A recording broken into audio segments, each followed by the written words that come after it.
কি রে এই বয়সে বিড়ি খাওয়া? কে রে তুই? এক থাপড়ে তোর পাছা লাল করে দেবো। তুই জানিস আমার বাপ কে? আমার বাপ মাস্টার। মাস্টার মানে বুঝিস না? আমার বাপ সরকারি চাকরি করে, তাই আমাদের বিড়ি খাওয়া নরমাল ব্যাপার।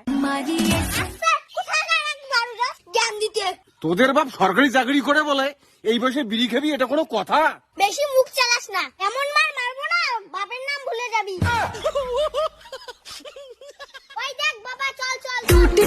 বাবা, কিরে বাবা?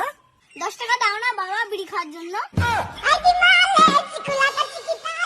আরে বাবা, সকালেই তো দুই ভাইকে 2 থোকা বিড়ি দিলাম, শেষ করলি? 2 ধোকা বিড়িতে 1 দুপুর চলে বাবা, তুমি বলো। তা তো ঠিক রে বাবা। তুমি করো সরকারি চাকরি, সরকারি চাকরিওয়ালার বেটা যদি একবেলা বিড়ি না খায় তাহলে তো তোমারই মান সম্মান যাবে। এই না বলে সরকারি চাকরিওয়ালার বেটা, বাবা রে। দাঁড়াও দাঁড়াও দাঁড়াও, আমার ভাগের একটা বিড়ি আছে, এটাই খেয়ে নাও, পরে আমি দিয়ে দেবো, কেমন? করি খাও বাবা, করি খাও, ভবিষ্যতে উজ্জ্বল হও। হ্যাঁ হ্যাঁ, ঠিক আছে।